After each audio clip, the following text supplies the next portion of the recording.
bahwa dalam kebijakan nasional sudah diedarkan ada SKB 4 Menteri. Kemdikbud sudah mengeluarkan juga panduan atau juknisbos yang bisa diarahkan atau bisa langsung dikhususkan untuk penggunaannya di situasi pandemi.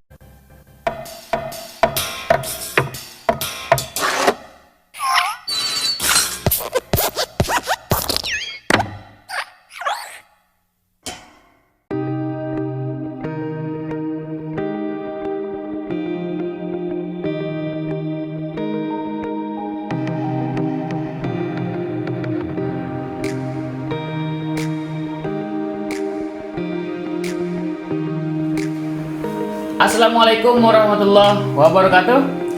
Halo para sahabat Mandalikapedia dimanapun Anda berada.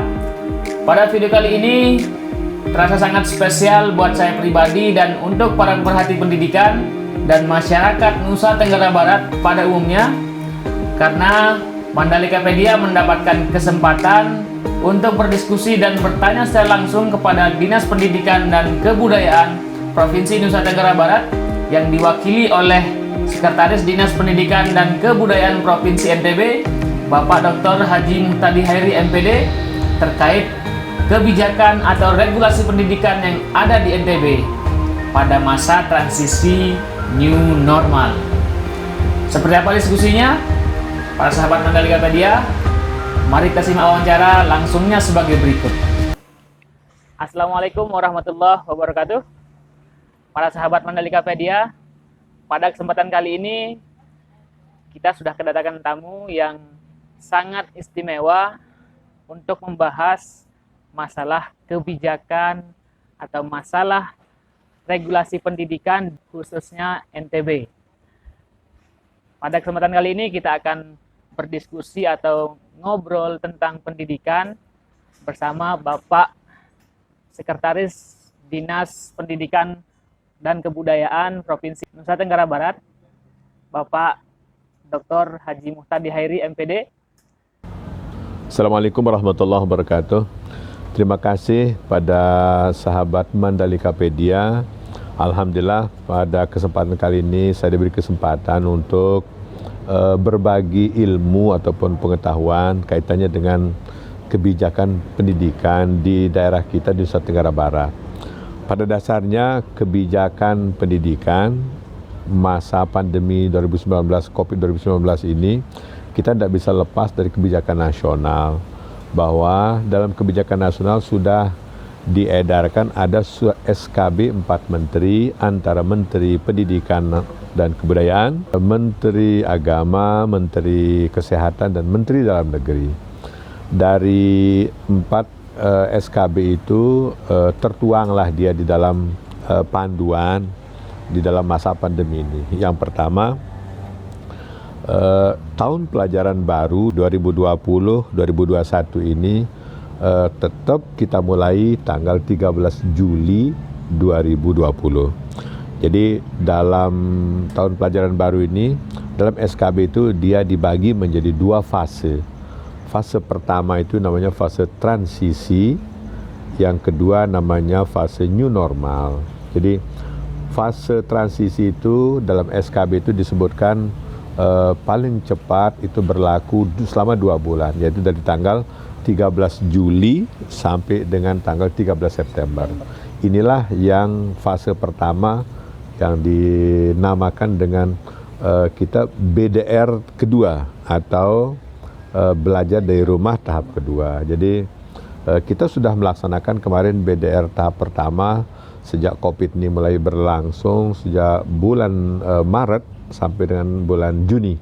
Itu kita masukkan menjadi BDR tahap pertama. Sekarang BDR tahap kedua yang itu adalah di masa transisi new normal ini. Sekali lagi, tadi masa transisi itu tanggal 13 Juli sampai dengan tanggal 13 September 2020. Nah, ini masa transisi ini kita harus melakukan banyak hal, masa persiapan. Di antaranya dalam SKB itu pertama yang harus kita lakukan adalah satu, mengisi daftar periksa namanya. Jadi ada sebuah instrumen atau kuesioner yang harus diisi sama seluruh satuan pendidikan. Jadi ini sifatnya untuk mengevaluasi diri, kesiapan kita tentang new normal. Jadi ada sekitar 22 item, mulai dari ya SK-nya, kemudian kesiapan kita, kemudian adanya sarana prasarana, ada pokoknya 21 item yang itu untuk bisa kita isi dan kita persiapkan, sehingga kalau sudah kita isi, kita mendapatkan skor. Kalau sudah skornya memenuhi seperti yang sudah diberikan sama SKB itu minimal 85, baru bisa kita mengajukan masa istilahnya surat izin untuk melakukan new normal itu. Jadi yang kedua berikutnya kita menyiapkan fasilitas protokol kesehatan. Nah, jadi itu fase di dalam fase transisi. Jadi satu kita mengisi, berikutnya setelah mengisi baru mempersiapkan sarana prasarana. Kan di dalam peraturan Mendikbud tentang BOS bahwa Permendikbud nomor 40 bahwa khusus untuk masa pandemi COVID 2019 ini Kemdikbud sudah mengeluarkan juga apa istilahnya panduan atau juknis BOS yang bisa diarahkan atau bisa langsung dikhususkan untuk penggunaannya di situasi pandemi ini. Misalkan ya untuk pembelian sarana prasarannya lengkap, kemudian juga ada pulsa, pokoknya apa saja yang kaitannya dengan corona ini atau pandemi ini, itu juknis BOS dimungkinkan, diperbolehkan. Jadi itu dilengkapi sarana prasarana. Jadi seluruh sarana kita yang kurang di seluruh sekolah kita ini harus kita lengkapi sehingga untuk mencapai tadi itu. Yang berikutnya nomor 3, menyiapkan bahan ajar. Ya, jadi menyiapkan. Kita punya masih sekali lagi masih punya waktu banyak dari tanggal 13 Juli sampai 15. Jadi nanti kita akan siapkan nanti sekolah-sekolah diharapkan untuk melakukan workshop, melakukan apa istilahnya ya upgrading ataupun membedah kurikulum kita. Jadi dari pembedah kurikulum jadi sudah kelihatan mana KD-KD kompetensi dasar atau materi-materi pokok atau materi-materi esensi dan mana yang materi-materi tidak esensi. Jadi nanti dari hasil workshop itu kelihatan. Jadi kita harus melaksanakan mana yang harus kita BDR-kan, mana yang harus kita tatap mukakan. Jadi dari situ nanti akan kelihatan pembagian tugas dari bapak-bapak ibu guru ini, begitu juga baik kita yang guru negeri maupun guru swasta. Nah, dalam masa persiapan new normal itu waktu belajar pun kita sudah dibatasi karena tidak boleh terlalu lama juga karena kita berinteraksi. Di dalam SKB itu tercatat itu maksimal 4 jam kita diberikan maksimal 4 jam waktu untuk tatap muka yang secara apa istilahnya, yang secara ya sip-sipan lah gitu. Jadi itu kesempatan kita untuk memberikan atau menyiapkan bahan ajar. Berikutnya kita mengatur cara penerimaan siswa masuk ke sekolah. Yang sulit buat kita ini adalah mengatur anak-anak kita yang datang ke sekolah maupun yang setelah pulang dari sekolah. Ketika dia masuk, sekali lagi lebih gampang rasanya kita untuk mengatur anak-anak karena pada dasarnya sekolah kita kan penyiapannya kan tidak 100% anak-anak kita masuk karena tadi itu ada sip-sipan. Jadi begitu masuk di dalam komplek, di depannya sudah dikasih dites suhu tubuhnya dengan termogan, berikutnya langsung diarahkan ke cuci tangan, kemudian sudah juga kalau yang tidak punya masker dari rumah kita langsung berikan karena sekolah berkewajiban untuk memfasilitasi anak-anak kita itu agar supaya dia terlindungi kesehatannya. Itu ada 8 sebenarnya tahapan-tahapan itu. Yang berikutnya mungkin secara cepat saya sampaikan. Kemudian mengatur jadwal masuk, ya. Sahabat Mandalika Pedia, Jadi mengatur jadwal dalam kondisi normal saja susahnya luar biasa. Apalagi kepada sekolah-sekolah kita yang mempunyai rombel yang banyak. Dalam situasi normal luar biasa sulit sekali buat teman-teman di Wakasek Kurikulum untuk mengatur. Apalagi dalam situasi tidak normal seperti sekarang ini, dengan mata pelajaran yang dibatasi, karena tidak semua mata pelajaran harus kita berikan.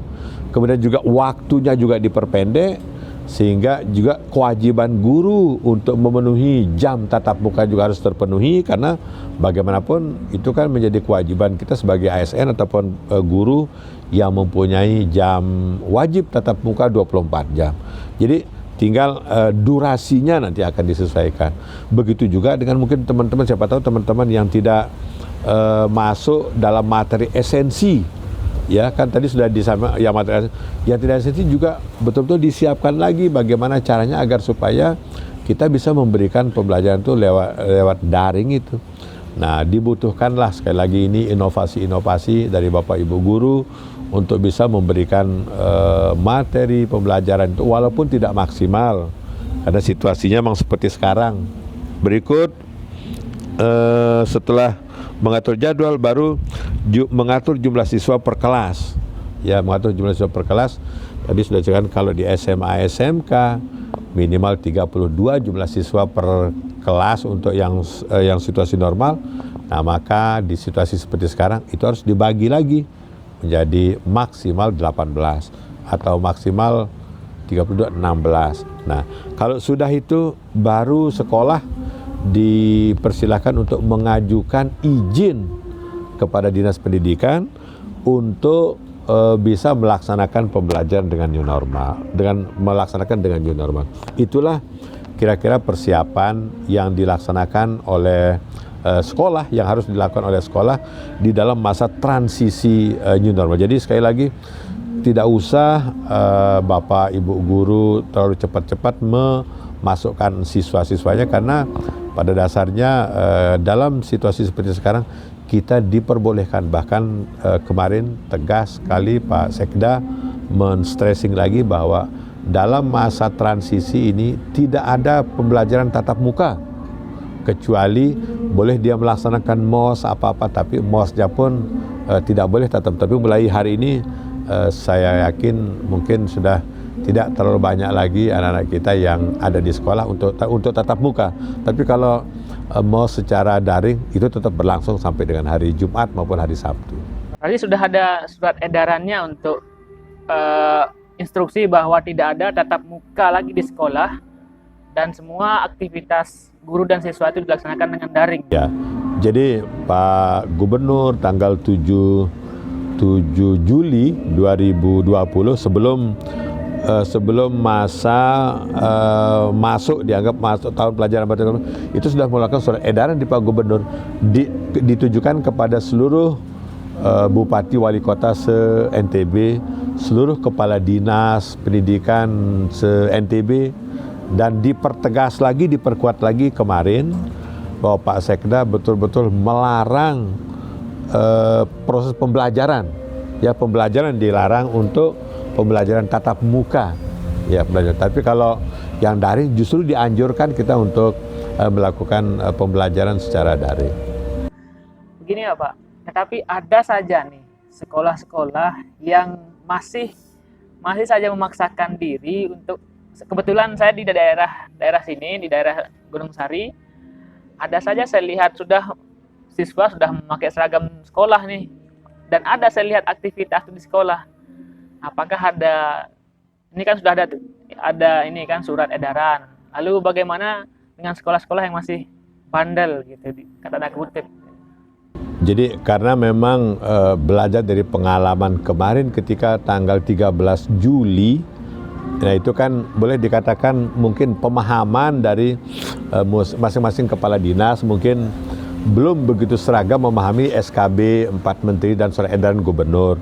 Nah, makanya memang kita lihat di beberapa sekolah ada saja yang menggunakan seragam, tapi persepsinya itu adalah tidak apa-apa dia masuk, tapi tetap menggunakan standar protokol kesehatan. Jadi saya yakin semua yang masuk tidak semuanya masuk.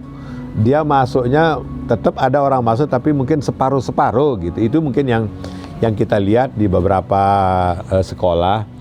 Nah, dalam mengatur atau membuat regulasi ini memang kalau sudah praktek ke lapangan kan kita pasti menemukan bahwa tidak semuanya lah yang apa istilahnya ya taat ataupun yang memahami konsep. Padahal kalau kita paham betul bahwa untuk Pak Menteri, kesehatan dan keselamatan jiwa itu nomor 1 dibandingkan dengan hanya berkumpul. Toh juga kalau dia datang ke sekolah dia mau apa sementara ini, karena memang belum disiapkan sebelumnya. Pak Menteri makanya mengatur sudah di masa ini kita siapkan dulu baru nanti kita masuk gitu. Nah, karena euforia masyarakat kita yang biasanya kalau tahun pelajaran baru rasanya tidak afdol misalkan kalau kita misalkan daftar ulang tidak hadir langsung ke sekolah. Jadi agak makanya ya dalam situasi seperti sekarang ini terjadi banyak pembelajaran itu. Jadi orang daftar ulang, kita cukup dengan online daftar online dari rumah untuk daftar ulangnya.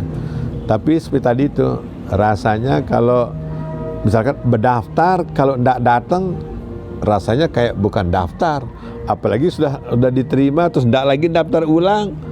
Ya seperti itulah mungkin beberapa kebiasaan-kebiasaan yang masih ada di masyarakat kita. Kebiasaan yang sudah terbiasa jadi habit yang akan kita ganti dengan kebiasaan baru memang agak sulit, tetapi perlahan-lahan insya Allah akan kita bangun kembali dengan sistem yang new normal ini.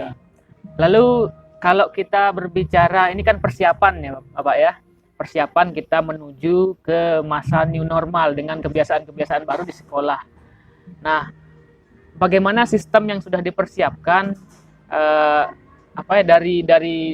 dari pusat kemudian dari dinas ke sekolah tentang pola-pola pembelajaran baru atau pola-pola proses belajar mengajar di sekolah yang baru ini nantinya.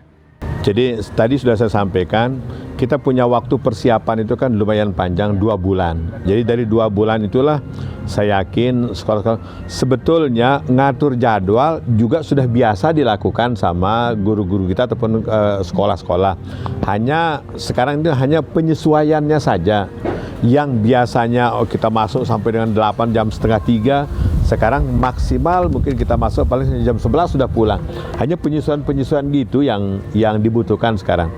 Nah, dari pantauan saya, terutama dari Dinas Pendidikan yang mungkin hampir setiap hari kita sekarang melakukan monitoring kepada sekolah-sekolah kita yang memang saat-saat ini sedang persiapkan untuk misalkan dengan pola-pola pembelajarannya itu, dengan Google Classroom, dengan Vcop, macam lah metode-metode pembelajaran yang arahnya pembelajaran jarak jauh, tapi dengan menggunakan inovasi-inovasi yang ditawarkan sekarang. Jadi baru sekarang kita dari Dinas Pendidikan baru menemukan metode-metode ataupun ya cara-cara proses pembelajaran yang kita bisa saksikan pada Bapak Ibu guru. Ya Bapak Ibu guru yang memang kreatif yang bisalah mencari bagaimana cara-cara untuk menyampaikan itu. Jadi itu tahapan-tahapan sehingga besok begitu tanggal 13 September sampai dan seterusnya mereka kita sudah siap betul masuk, karena insya Allah persiapan kita 2 bulan cukuplah untuk membagi anak-anak kita kapan, siapa yang masuk duluan, mulai jam berapa, sejam berapa. Apalagi mungkin yang di sekolah kita yang di SMK, apakah dia masuk nanti misalkan perumpun atau perjurusan, itu kita serahkan kepada sekolah untuk mengaturnya agar supaya yang penting seluruh anak-anak terlayani. Ingat, ini masih new normal. Jadi kita belum bisa bicara yang ideal-ideal gitu. Yang bisa ideal kita tidak ada sih target-target yang diberikan oleh pemerintah untuk pembelajaran. Yang penting makanya tadi itu materi-materi esensi saja yang kita berikan gitu. Sehingga nantinya bisa berjalan. Ini terkait dengan persiapan untuk kemampuan guru dalam menyampaikan materi. Ini kan terkait dengan daring semua kan, kita menggunakan media. Bagaimana persiapan dengan guru-guru untuk menyampaikan materi, kemampuan menguasai media misalkan? Kita tidak bisa pungkiri bahwa dari setelah kita evaluasi di BDR tahap pertama, memang ternyata penggunaan media itu karena berbagai faktor ya, sudah kita evaluasi, memang untuk yang daring ini sekitar 50% menggunakannya. Yang 30% itu istilahnya semi daring, ya semi online. Apa misalkan semi online ya bisa juga mungkin lewat WA, pokoknya yang one way lah. Yang one way itu masuk dalam kategori semi daring. Tapi ada juga yang memang tidak bisa terlayani, atau juga itu juga harus dikunjungi itu anak-anak kita untuk kita berikan layanan. Jadi harus konvensional caranya, dengan cara ya datang sendiri Bapak Ibu guru, karena memang ada juga BK kita kan, ada wali kelas, itu juga dalam rangka untuk ya lagi-lagi proses pembelajaran yang minimal, pokoknya ada interaksi dengan peserta didik, bukan los sama sekali, atau bukan libur sama sekali, tapi kita tetap ada interaksi dengan gitu. Jadi masalah penguasaan dari Bapak Ibu saya kira ya bukan rahasia lagi. Saya kira tidak semuanya seperti tadi itu yang menggunakan daring itu atau online itu sekitar 50%. Yang 30% itu dia menggunakan semi online. Kalau yang semi online itu kan sudah biasa, kita menggunakan media WA atau SMS atau apa saja yang one way gitu. Yang sisanya itulah yang konvensional gitu, konvensional. Nah, ada satu lagi saya minta pendapat dari Bapak tentang pembelajaran di masa pandemi sekarang ini. Memang harus banyak pelibatan dari keluarga, orang tua, dan masyarakat di rumah tempat tinggalnya. Nah, kalau di sekolah kan mungkin nanti akan diperpendek lagi jamnya. Nah, lalu kemudian bagaimana menurut Bapak nih peran dari keluarga atau orang tuanya sendiri dalam mendidik anak ini sendiri, karena kalau di rumah kan orang tua itulah yang diguru gitu Pak. Jadi tidak bisa kita pungkiri hikmah yang bisa kita dapatkan di dalam era sekarang ini kan banyak sekali. Kalau hikmah dari guru artinya dari kita yang tidak terlalu terbiasa menggunakan media elektronika. Jadi sekarang paling tidak saya yakin ya peningkatannya saya yakin ada, bahkan mungkin terutama penggunaan internet ini luar biasa peningkatannya di era sekarang ini. Nah, masyarakat juga begitu kan. Tugas pendidikan ini kan bukannya tugas dari sekolah saja kan, tanggung jawab pendidikan ini kan tanggung jawab masyarakat, tanggung jawab sekolah, tanggung jawab orang tua. Ini kan 3 faktor ini kan tidak bisa dia lepas tangan. Nah, biar dia tahu sekarang ini bahwa ternyata orang tua itu mungkin selama ini siapa tahu mungkin dia menyerahkan sepenuhnya mungkin sama sekolah urusan pendidikan. Biar ada sedikit faham, la ilaha illallah, ternyata begini ya beratnya ataupun ruwetnya memberikan pemahaman atau pembelajaran.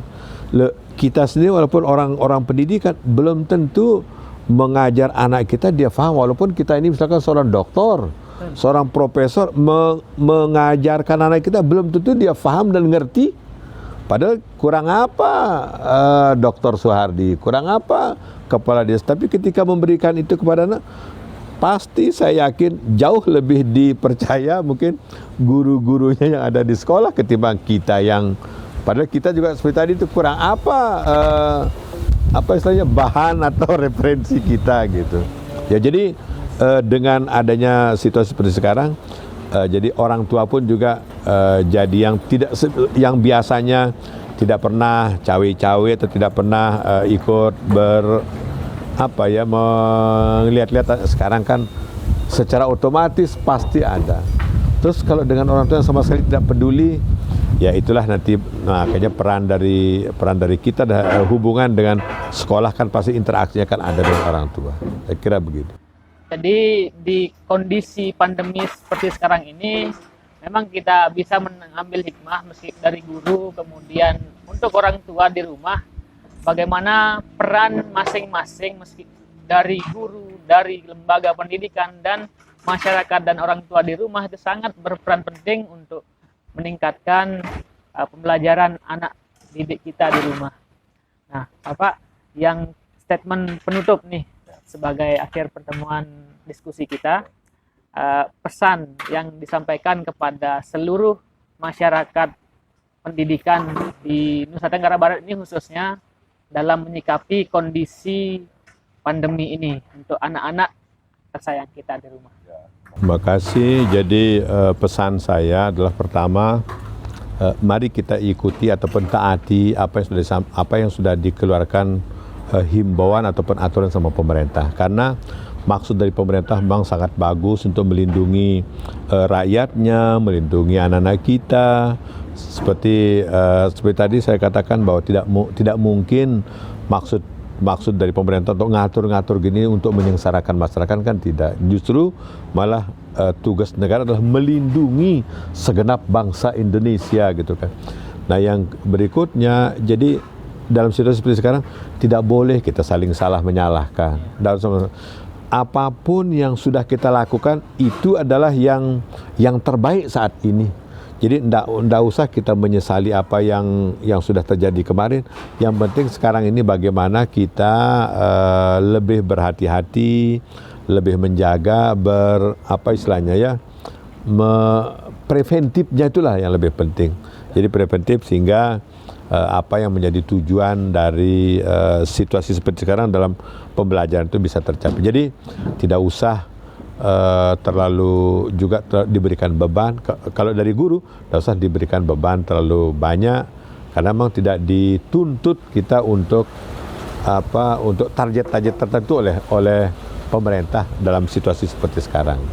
Saya kira begitu sahabat Mandalika Media, statement ataupun himbauan saya kepada seluruh warga pendidikan, baik itu orang tua, baik itu siswa maupun pengelola-pengelola pendidikan. Baik, terima kasih kepada Bapak Dr. Haji Muhtadi Hairi, MPD, yang berkenan meluangkan waktu untuk menyapa dan memberikan informasi kepada para sahabat Mandalikapedia, khususnya bagi para insan pendidikan yang dimanapun Anda berada. Semoga dapat bermanfaat dan bisa kita menjadikan acuan untuk menjalani pendidikan kita di masa pandemi seperti sekarang ini.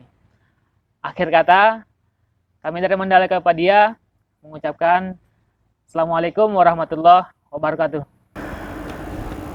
Itu tadi hasil wawancara secara langsung dengan Bapak Sekretaris Dinas Pendidikan dan Kebudayaan Provinsi NTB terkait pendidikan di masa new normal. Untuk para sahabat Mandalikapedia dan para pemerhati pendidikan NTB, Mandalikapedia secara khusus mengundang para sahabat untuk bertanya langsung kepada para pengampu kebijakan pendidikan Provinsi Nusa Tenggara Barat terkait masalah-masalah pendidikan yang ada di provinsi kita tercinta dengan cara menulis komentar atau pertanyaan di kolom komentar video. Dan kita akan membahas kembali bersama. Mandalikapedia, kita bisa. Wassalamualaikum warahmatullahi wabarakatuh.